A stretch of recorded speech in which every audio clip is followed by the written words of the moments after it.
কাল হচ্ছে আমার ইংলিশ এক্সাম। হাই, আমি Nandini, welcome to my mini blog. ঘুম থেকে ওঠার পর ফ্রেশ হয়ে আমি খেয়েছিলাম গরম জলের সাথে লেবু আর মধু মিশিয়ে। তোমরা যারা যারা 11-এ পড়ো তাদেরকে বলছি ইংলিশ এক্সামের প্রিপারেশনটা কেমন একবার কমেন্টে জানিও। আমার নিজের প্রিপারেশন মোটামুটি ঠিকই আছে, বাট এখনো পর্যন্ত আমি কয়েকটা চ্যাপ্টার রিভিশন করিনি, আজকে রাতের মধ্যে করে নেব। আজকে জলখাবারে খেয়েছিলাম ঘুগনির সঙ্গে পাউরুটি, তারপর বসে গেছিলাম পড়তে। প্রথমে যে 3টে পোয়েম আছে সেগুলোই পড়লাম, তারপর আমি এই বইটা থেকে চ্যাপ্টার 1 মানে ম্যাকবেথটা স্টার্ট করেছিলাম। তারপর স্নান করি, বেসিক স্কিন কেয়ার করি, বাস এরপর আমি চলে যাই লাঞ্চ করতে।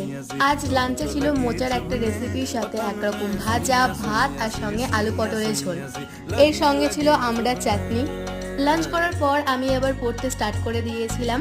আজ মানে বৃহস্পতিবার দিনের সকালটা আমার এরকম ভাবে কেটেছে। যাদের কাল এক্সাম রয়েছে সকলকে অল দ্য বেস্ট আমার তরফ থেকে। ওকে, আজকের জন্য এই পর্যন্ত। দেখা হচ্ছে তোমাদের সাথে কালকে মিনি ব্লগে।